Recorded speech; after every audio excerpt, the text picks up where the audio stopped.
Imagine writing a perfectly interconnected, error-free encyclopedia on a highly technical subject. Right, which sounds like a massive undertaking. Oh, absolutely. We are talking about a definitive resource that is 400,000 words long. Wow. Yeah, to put that in perspective, that is significantly longer than the entire Lord of the Rings trilogy. That's a lot of text. It is. Now imagine creating that entire flawless web of knowledge without actually writing a single word of it yourself. It sounds impossible. Right. But today, we are completely rethinking how human beings process, store, and maintain information. We really are. You, the listener, are going to learn about a genuinely revolutionary approach to personal knowledge management. It's a complete game changer. And our guide for this deep dive is a fascinating architectural breakdown by Dylan Boudreau from Starmorph. Yeah, the piece is titled How to Build Karpathy's LLM Wiki, the complete guide to AI-maintained knowledge bases. So, okay, let's unpack this. Where did this even start? What's fascinating here is the origin of this concept. It really highlights its impact. Right. Andrej Karpathy, who is, one of the foundational figures in modern AI, posted about this exact method on X. And it blew up, right? Oh, yeah. That post hit over 16 million views almost instantly. That's insane. It is. He then dropped a GitHub gist laying out the bare bones code for how he does this. Just a simple code snippet. Yeah, exactly. And it garnered over 5,000 stars in a matter of days. Wow. It touched a massive nerve because it represents a fundamental shift in our relationship with artificial intelligence. How so? Well, for the past few years, we have treated large language models, or LLMs, primarily as creative assistants. Like having them write stuff for us. Exactly. We tell them to brainstorm a marketing campaign, or draft an email, or write Python code. Right. But Karpathy flipped that.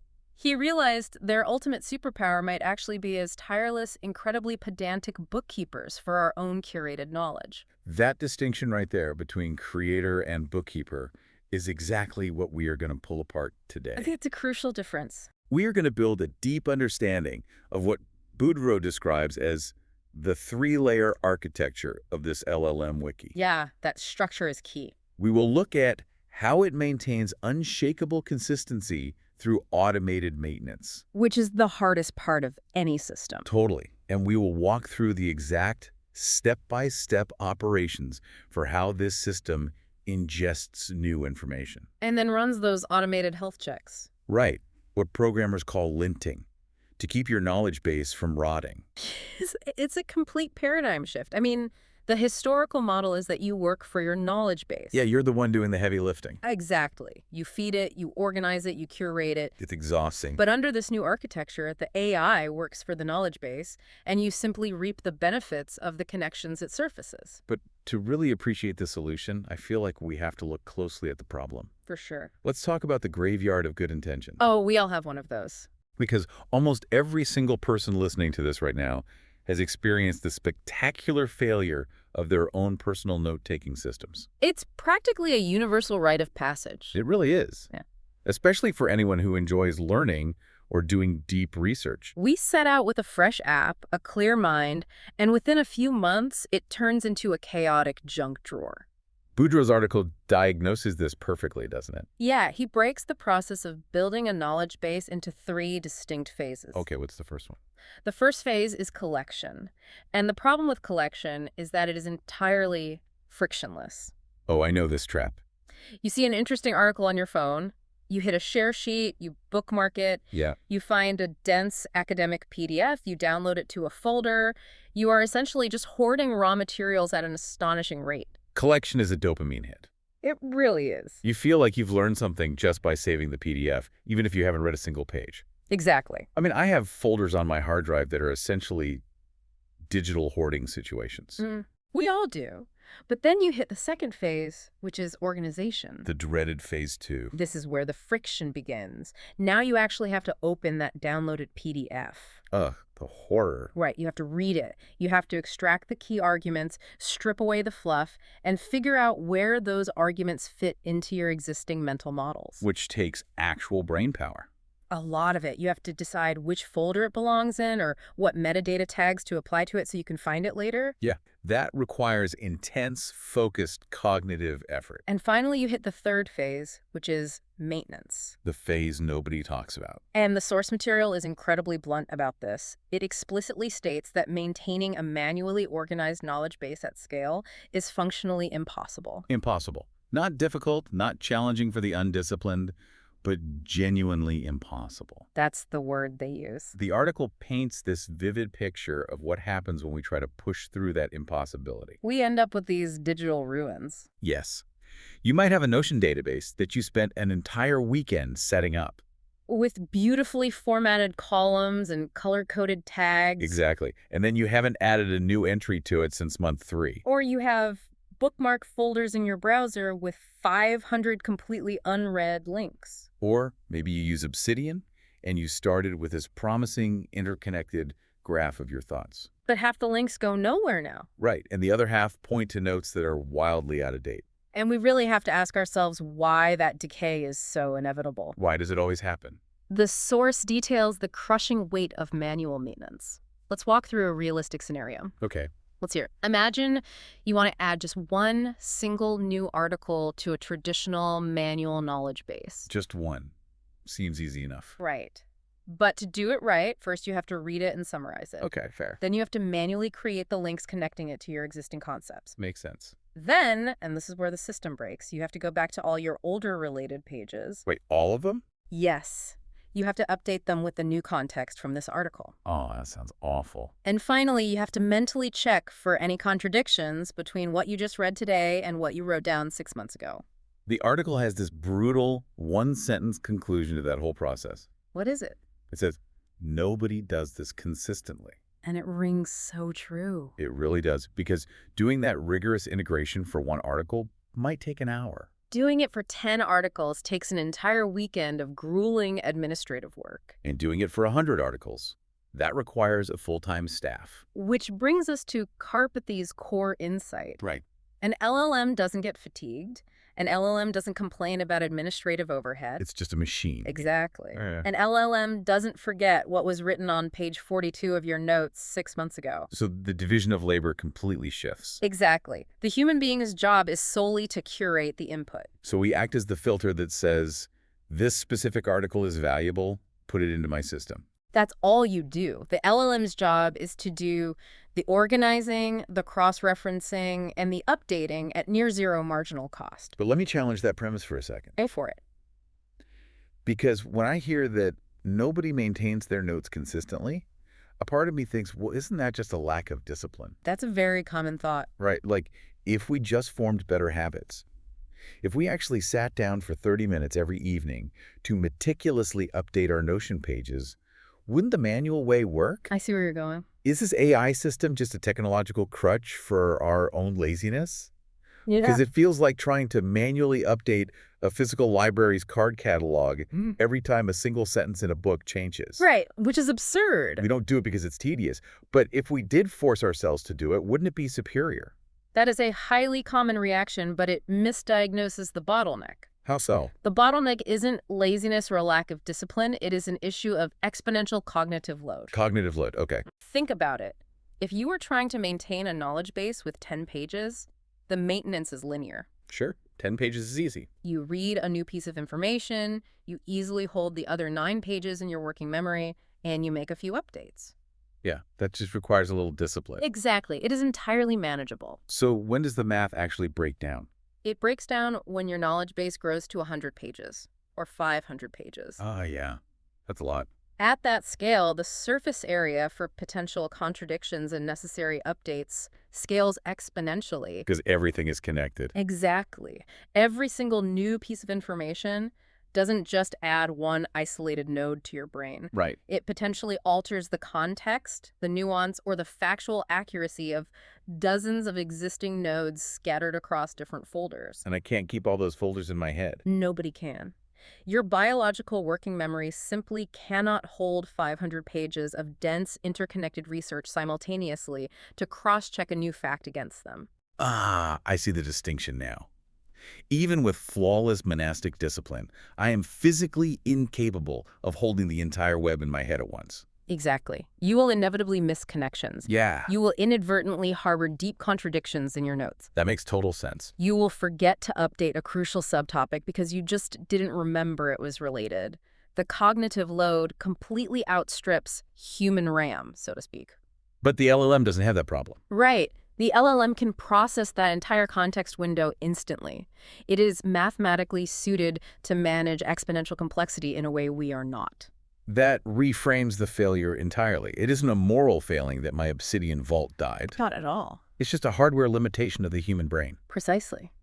So if human working memory maxes out, how do we physically structure the files so the AI doesn't get overwhelmed and start hallucinating too? That's the real trick. Because if you just dump 500 PDFs into ChatGPT and say, organize this, it's going to make a complete mess. Oh, an absolute disaster. Karpathy solved this by separating the brain into strict, isolated levels. Yes. Let's look at the three-layer architecture.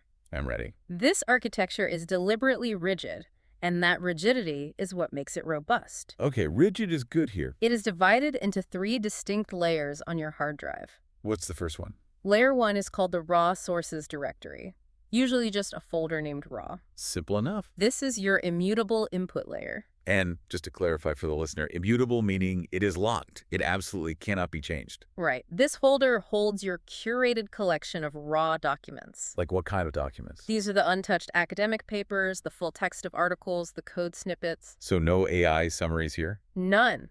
The source material mentions that users often capture these using browser extensions like the Obsidian Web Clipper. Oh, that's a great tool. Yeah, it strips out the ads and saves the text as simple markdown files. Nice and clean. And the absolute unbreakable golden rule of this entire architecture is that the LLM is never, under any circumstances, allowed to modify the files in this raw directory. Never. Never, because this is your verification baseline. That makes sense. If you ever doubt a highly synthesized claim that the AI generates later on, you must be able to trace it back to an untouched original source to verify it. So you can always check its work. Exactly. If the AI is allowed to overwrite your raw sources, you lose your anchor to objective reality.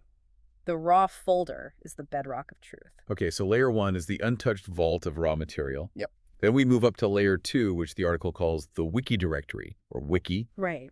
And this is entirely the LLM's domain. This is the output layer. This is where the synthesis happens. So this is where the AI actually works. Yes. Yeah. The LLM reads the raw sources, processes them according to strict rules, and generates beautifully structured markdown pages in this directory. And how is that directory organized? Well, it organizes them logically. You will have a concepts folder for abstract ideas, say attention mechanisms if you are researching AI. Okay, concepts. You will have an entities folder for specific people, companies, or products like Anthropic or the iPhone. Got it. Entities. You will have a sources folder, which holds the LLM's clean summary of every single document in your raw folder. That's super useful. And you might have a comparisons folder where it actively pits two concepts against each other. For the listeners who might not be deep into the tech space, you mentioned these are all markdown files? Yes, Markdown is key. Why is that specific format so crucial here? Why not just have the AI generate Word documents or PDFs? That is a vital technical detail, actually. Yeah. Markdown is essentially just plain text with a few extremely simple symbols used for formatting. Like what kind of symbols? You put asterisks around a word to make it bold. You put a hashtag in front of a line to make it a header. Oh, so it's very basic. Exactly. It contains no hidden formatting junk, no proprietary code, no invisible layout set. So it's fast to read. Incredibly lightweight. This is crucial because LLMs are fundamentally text prediction engines. Right. If you feed an LLM a complex Word document full of hidden XML tags, it spends half its processing power trying to understand the formatting. That makes a lot of sense. Plain text Markdown allows the AI to focus 100% of its compute on the actual semantic meaning of your knowledge. Perfect. It's the purest form of the data. Exactly. And within this wiki layer, the article highlights two incredibly critical structural files that act as the scaffolding for the whole system. Yes, these are the glue. The first is index.md. Right. This is essentially the master content catalog. Right. Every single time the system ingests new information, it updates this index. It has to, so it knows what's there. And importantly, this is what the LLM reads first when you ask it a question or tell it to do a task. It's the map. And the second critical file in the wiki layer is log.md. Okay, what does that do? This is an append-only operation log. It is a meticulous running record of everything the AI does behind the scenes. So it's tracking its own steps. Every time it ingests a new file, every time it alters a concept page, every time it finds a contradiction, it writes a time-stamped entry in this log. That's a great audit trail. It is. In this entire wiki directory, the division of labor is stark. Humans mostly just read the outputs, and the LLM mostly writes them. Let me try to visualize this with an analogy because the mechanics are fascinating. Go ahead. It sounds exactly like a highly secure, world-class museum. Ooh, I like that. The raw folder, layer 1, is the underground vault. Right. It holds the actual, ancient, priceless artifacts. Yeah. The original pottery, the raw manuscripts. The untouched truths. Exactly. Nobody, not even the museum director, is allowed to take a brush and alter those artifacts. They are locked away and immutable. That tracks perfectly. Then, layer 2, the wiki folder, is the public exhibit floor upstairs. Okay, yes. The AI is the tireless curator who's constantly running down to the vault, studying the artifacts, and then running back upstairs to rearrange the displays on the exhibit floor. Very busy curator. Right. The curator writes the little informational placards, groups similar artifacts into thematic wings, and builds a map of the exhibits for the visitors. Which is our index.md. Yes. And the curator keeps a ledger of every single exhibit they move. And that's the log.md? Exactly. You, the listener, get to just stroll through the sunlit exhibit floor and enjoy how beautifully organized everything is without ever having to lift a heavy artifact yourself. That is an excellent visualization of the data flow. It helps me wrap my head around it. But it leaves one massive vulnerability unaddressed. Oh, what's that? If you just unleash an AI curator onto the exhibit floor, how does it know what tone to use on the placards? Good point. How does it know how to categorize things? Left to its own devices, an LLM might decide to group your serious economic research by the alphabetical order of the author's first names. That would be useless. Or it might try to summarize a dense physics paper with a haiku. I mean, funny, but not helpful. Exactly. You need constraints. And that is where layer 3 comes in. Ah, right. So what does this all mean? We need layer 3, the schema, which Karpathy specifically named claed.md. Yes. The article calls this the single most important file in the entire architecture. Why is it the most important? You can think of claed.md as the incredibly strict, detailed employee handbook that you hand to your AI curator before they are allowed to touch a single file. The rule book. Exactly. It transforms a generic, prone to rambling language model into a highly disciplined, predictable knowledge worker. The employee handbook. So Correct. what does the text inside that file actually look like? Well, Are we talking about polite requests to the AI, or is it more like programming code? it sits somewhere in the middle, but it leans heavily toward programmatic constraints. So it's pretty rigid. It literally contains command line style rules. It will say things like critical rule. When creating a concept page, you must use these exact 3 headers: definition, core arguments, and related entities. Wow, okay. Very specific. It will say, always format dates in YYYYMMDD format. It will dictate exactly how to write a file path. So no room for interpretation. Right. It is not a suggestion. It is a rigid framework. Why does it need to be so strict? Because LLMs at their core are probabilistic. Without tight constraints, they drift. The schema anchors their prediction probabilities to a rigid format.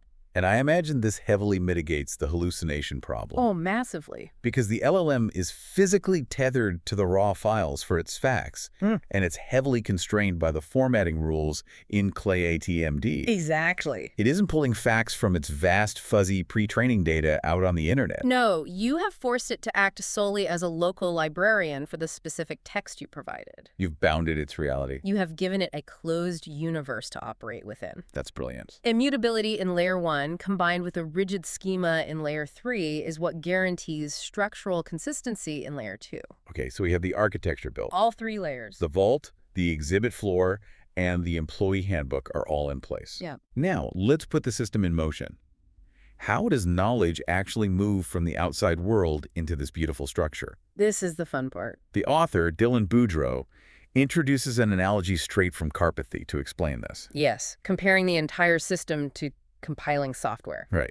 The compiler analogy. Right. For the listener who might not write code, a compiler is simply a specialized program that translates human-readable source code into the executable binary instructions that a computer's processor can actually run. It turns raw ingredients into a functional product. So in this analogy, the raw folder, our untouched documents, is the source code. Exactly. The LLM itself acts as the compiler doing the translation. Yes. The wiki folder is the executable output, the finished application you can click around in. You got it.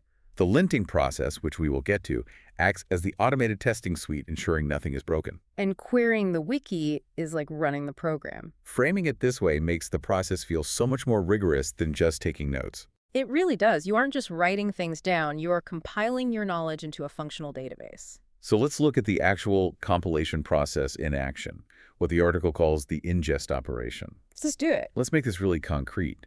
Imagine you, the listener, are researching global logistics. Good topic. You find a dense 40-page PDF detailing the extreme bottlenecks in semiconductor supply chains. A heavy read. It's full of acronyms, geopolitical analysis, and manufacturing data. You drop that PDF into your raw folder. What exactly happens when you unleash Claude Code on it? It executes a strict 6-step process, almost entirely autonomously. Walk me through the steps. Step 1. The LLM reads the raw document. In the terminal, you will actually see the AI discussing the key takeaways with itself. Wait, it talks to itself? Yeah. It reasons through the core meaning and identifies the primary entities mentioned, like TSMC, extreme ultraviolet lithography, or the CHET-PS Act. Step 2. It creates a dedicated summary page inside the Wikisources directory. So now you have a permanent, clean, 3-paragraph distillation of that massive 40-page semiconductor paper locked into your system. That alone is huge. But step 3 is where the magic truly happens, and where the system outperforms a human. What happens in step 3? It cascades updates across your existing wiki pages. Here's where it gets really interesting. I want to pause and drill down into that. Go for it. Because cascading updates sounds neat, but the implications are wild. They really are. You're saying that because this new PDF mentions the GPS Act, the AI will automatically go find my existing page on the GPS Act that I created a year ago. Yep. Open it, and weave the new data from this PDF into the old text. Yes, but not just one page. Rather than one. Way more. The AI might recognize that the single document impacts your page on Taiwanese geopolitics, your page on silicon wafers, your page on U.S. export controls, and your page on Moore's Law. It finds all those connections. It will touch and update 10 to 15 different concept pages simultaneously, seamlessly integrating the new findings while citing the new source. But hang on, this is where my anxiety spikes. I can guess why.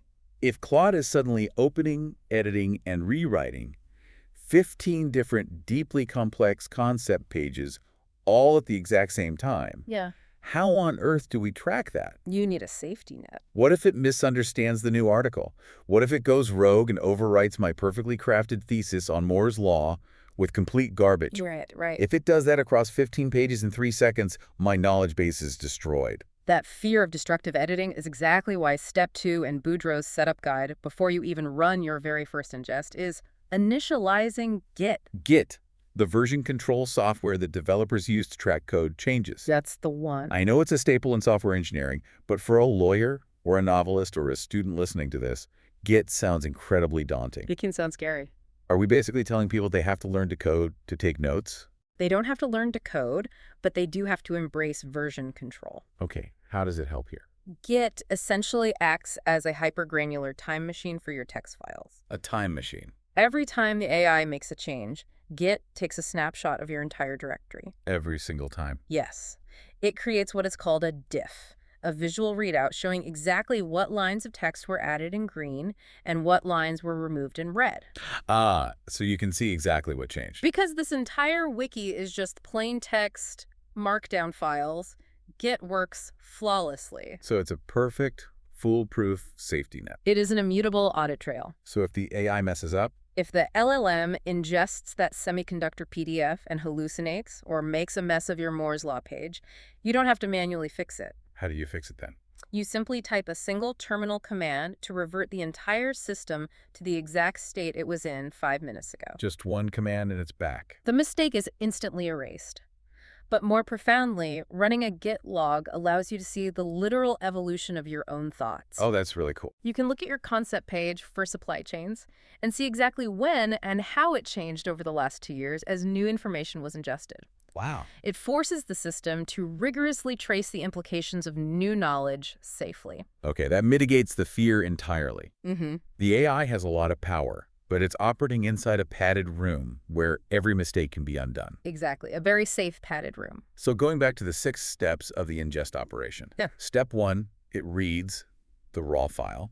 Step 2, it creates a source summary. Right. Step 3, it cascades updates across existing pages, safely backed by Git. Yes. Step 4, it creates brand new concept or entity pages. Right, if they're needed. If this new PDF introduces the concept of EUV lithography, and you don't have a page for that yet, the AI generates a fresh one. Exactly. Step 5, it updates the index.md master map so these new pages can be found. It has to update the map. And finally, step 6, it appends a detailed note to the log.md file explaining exactly what it just changed and why. Those 6 steps are executed flawlessly, simultaneously checking for cross-references in a matter of seconds or minutes. While you go grab a cup of coffee. Pretty much. But wait, let me bring up a highly practical constraint here. Okay, what is it?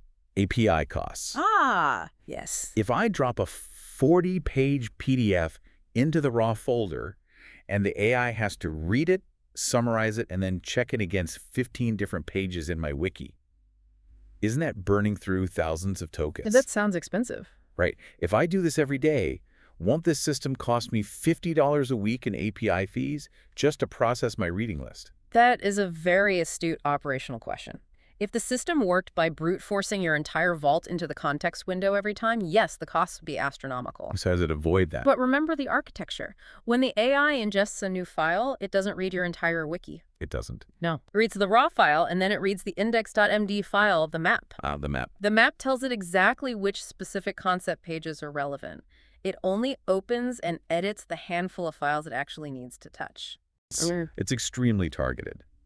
Furthermore, with recent advances in prompt caching by providers like Anthropic, the cost of repeatedly referencing your foundational instructions drops significantly. So we're not talking about $50 a week. No, you are looking at pennies per ingest, not dollars. That is wildly efficient.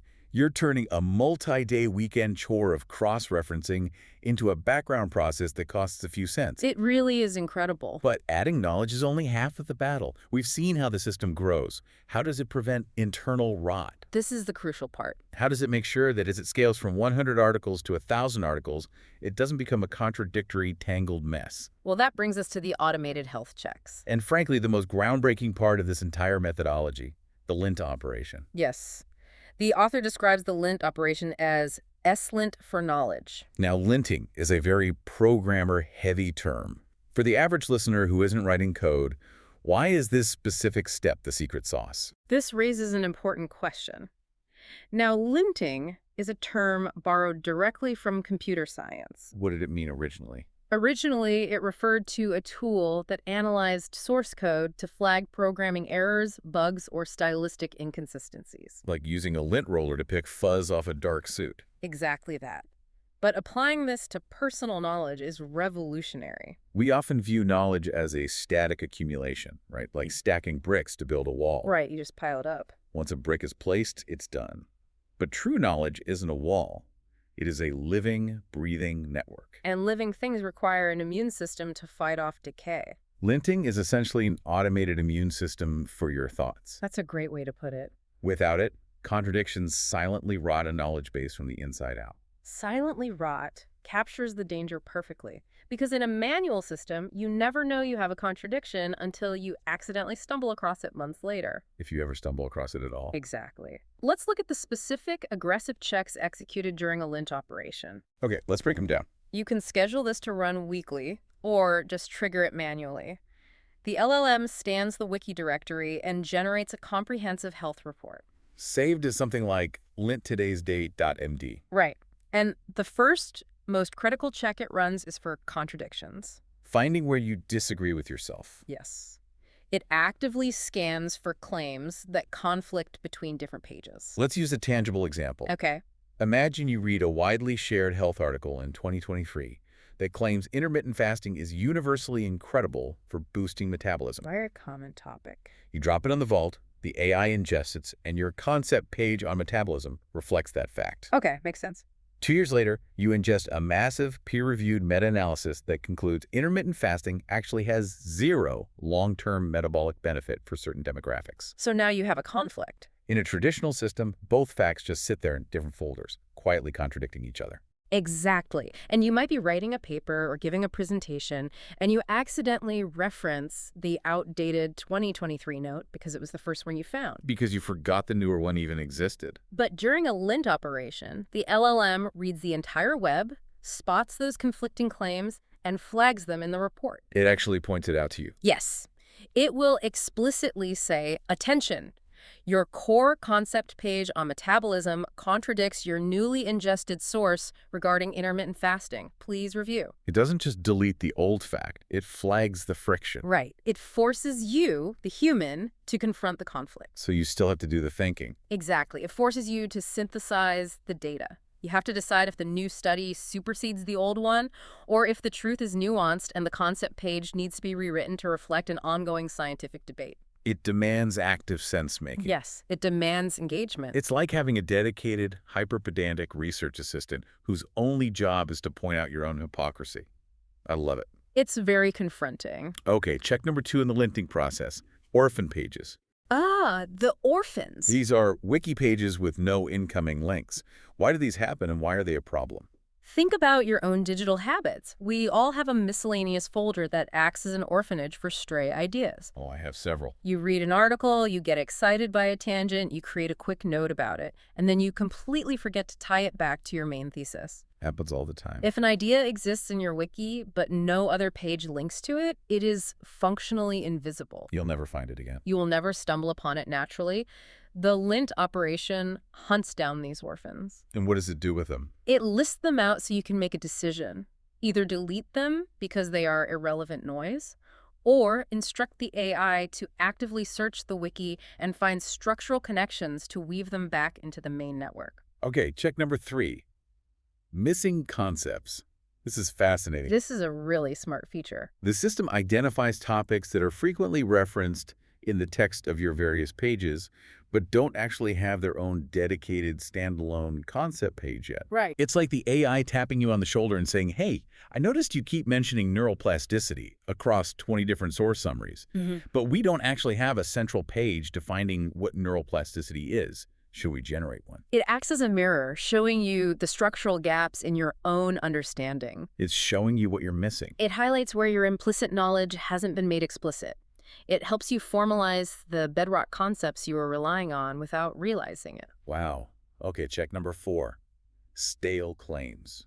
This one is vital for fast-moving fields. Finding assertions that have been superseded by newer sources. Yes. If you have a concept page on solid-state battery technology with data from 3 years ago, and you just ingested a fresh industry report with wildly different data, the linter flags the old page as stale. It prevents your knowledge base from becoming a time capsule of outdated assumptions. That is so important. And finally, check number 5. Investigation gaps. This is where it gets proactive. Based on the aggregate of your sources, the LLM highlights areas where it recognizes that more research is needed, or where the overarching confidence level is low because the sources are thin. So the lint operation isn't just fixing typos or formatting errors. No, it's actively generating a customized syllabus for your future learning. It's telling you exactly where your blind spots are. Without this step, you just have a very tidy, passive pile of information. With the linting step, you have an aggressive system that actively pushes you to become smarter and more rigorous. It elevates the entire endeavor from mere storage to active, dynamic sense-making. You are collaborating with the system to refine your worldview. Okay, so the back end is fully built out, it's meticulously maintained, It is. it's safely version controlled with Git, and it's thoroughly linted and healthy. All the hard work is done. Finally, we arrive at the most rewarding part, interacting with the knowledge. The fun part. How do you and I, the human users, actually experience and retrieve all this beautifully structured information? The first and most powerful method is the query operation. Okay, querying. And to understand why this is so special, it is vital to contrast it with the current popular method of interacting with AI documents. Which is called RAG, or Retrieval Augmented Generation. Yes. Right? RAG is what powers almost every chat with your PDF tool on the market today. Well, you see it everywhere now. You upload 50 PDFs to a website, Yeah. you ask a question, and it tries to extract the answer. Yes. And standard RAG essentially works by brute force search. How does that work under the hood? For the listener who hasn't worked with AI under the hood, an AI has what is called a context window. Like it's short-term memory. Exactly. You can think of it as a physical notepad. It has a strict limit on how many words it can hold at once. So it can't read everything at once. When you ask a standard RAG system a question, it searches your raw PDFs for keywords, grabs raw chunks of text, and stuffs them into the context window, hoping the answer is in there. That sounds pretty messy. It can be incredibly hit or miss, and it lacks any structural understanding of how your documents actually relate to one another. It's just scanning for matching words. Pretty much. How does the LLM Wiki pattern approach querying differently? Well, because your knowledge is already pre-structured and compiled into interconnected markdown files, the LLM doesn't blindly search raw text. Right. When you ask a complex question, the AI first reads the index.md file to understand the map of your knowledge. So it looks at the map first. Then it strategically opens and reads only the specific, highly synthesized concept pages it needs. That is so much smarter. It pulls those into its context window and generates a holistic answer. And it gives citations. Right, yes. And when it gives you that answer, it includes actual bracketed wiki links pointing exactly to the local pages it used to form its conclusion. It's surgical. It isn't guessing. It's tracing the pathways it already built. Exactly. And the article highlights a concept here that I think is the most exciting idea in the entire deep dive. Knowledge compounds. Oh, this is the best part. If the LLM gives you an incredibly valuable, highly synthesized answer to a complex query, you don't just nod, close the chat window, and lose that insight forever. You know, you capture it. You can save that synthesized answer as a permanent new page in the wiki. The term knowledge compound is brilliant. It really is. In chemistry, a compound is a substance formed when two or more chemical elements are chemically bonded together. Creating something with entirely new properties. Yes, a knowledge compound is a higher-order insight that only exists because foundational, isolated facts were forced to react with one another under the pressure of your specific query. Let me flesh that out with an example to show why that is so powerful. I'd love an example. Imagine you have a cluster of notes about ancient Roman aqueduct engineering that you ingested a year ago. Okay, classic history notes. Completely separate from that, you recently ingested a series of papers on modern urban flood management and storm runoff. Very different topic. Those two topics live in different folders. But one day, you query the AI. Synthesize the gravitational principles used in Roman aqueducts and apply them to the systemic failures of modern urban storm drains. That's a deep question. The AI reads both concept areas, connects the dots, and writes a brilliant novel thesis on how ancient slope gradients could solve modern pooling issues. And in a normal chat interface, that brilliant thesis vanishes when you clear your history. But not here. No. Here, you tell the AI to save it. It becomes a permanent knowledge compound page, forever linking the Roman notes to the modern urban planning notes. Your digital brain just physically grew a new cross-disciplinary neural pathway. That is the ultimate payoff. It's incredible. But interacting via a text terminal is only one way to experience this. There's a visual way too, right? The article strongly recommends using Obsidian as the visual front end for this entire system. Ah, Obsidian. Obsidian is a highly customizable local note-taking app that reads standard markdown files. So it plays perfectly with this architecture. Yes. If you simply open your wiki directory inside Obsidian, suddenly you have a rich graphical user interface for your AI's brain. And this is where the system caters to human biology. What do you mean? Well, the LLM operates flawlessly in the realm of raw text, code, and terminal commands. But humans are highly visual creatures. We really are. We understand spatial relationships instinctively. Obsidian translates that vast textual data set into visual formats that spark human intuition. And the absolute standout feature of Obsidian is the graph view. Oh, I've seen screenshots of this. It looks amazing. Because the LLM has been meticulously creating bracketed wiki links between every related concept, entity, and source, Obsidian can instantly render a visual, interactive map of your knowledge. But it draws it out for you. Yes. Every single page becomes a visible dot or node, and lines connect them based on the links the AI built. It is breathtaking to watch it evolve. It really is. As your wiki grows from 10 pages to 1,000 pages, the graph reveals organic, natural knowledge clusters. You can visually see which concepts are incredibly central. Massive nodes pulling in hundreds of connections. Exactly. And which ones are isolated on the fringes? You can literally see the structural shape of your own interests, biases, and research focus. It is exactly like looking at a functional MRI of your own digital brain. That's the perfect analogy. You can visually trace the glowing neural pathways forming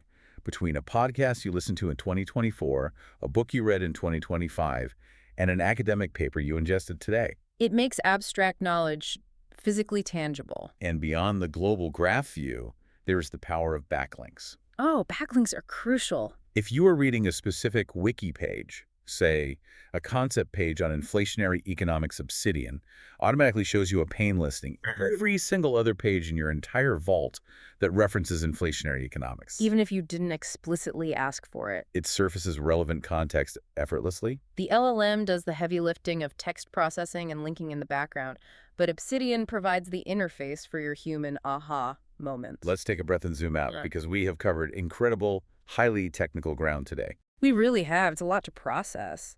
We started with the mission to completely rethink how we manage personal knowledge. Right. We looked at the impossible mathematical burden of manual maintenance, the graveyards of dead Notion databases, and stale bookmarks. And we replaced it with a rigorous AI-maintained architecture. We established the unbreakable rules, the immutable vault of raw sources, the ever-evolving wiki layer, and the strict programmatic schema acting as the guardrails for the AI. We walked through the compilation process. We saw how the ingest operation takes a dense 40-page PDF, extracts the meaning, and safely cascades updates across a dozen existing concept pages. All without destroying the database, thanks to the time-traveling safety net of Git version control. And we explored the automated immune system, the lint operation. That relentlessly hunts down contradictions, flags stale claims, and points out the blind spots in our own research so our knowledge base never decays. Ultimately, creating a perfectly consistent, ever-expanding digital brain that you can visually explore, query, and force to generate novel knowledge compounds at will. It's an incredibly powerful system. To you, the listener, think about the immense power you now hold. Just think about it. Think about that massive folder full of unread PDFs on your desktop. We all have one. The articles you skimmed but never internalized. The ideas you vaguely remember but can't quite articulate. You now have the architectural blueprint to process all of it. Not by working harder. No.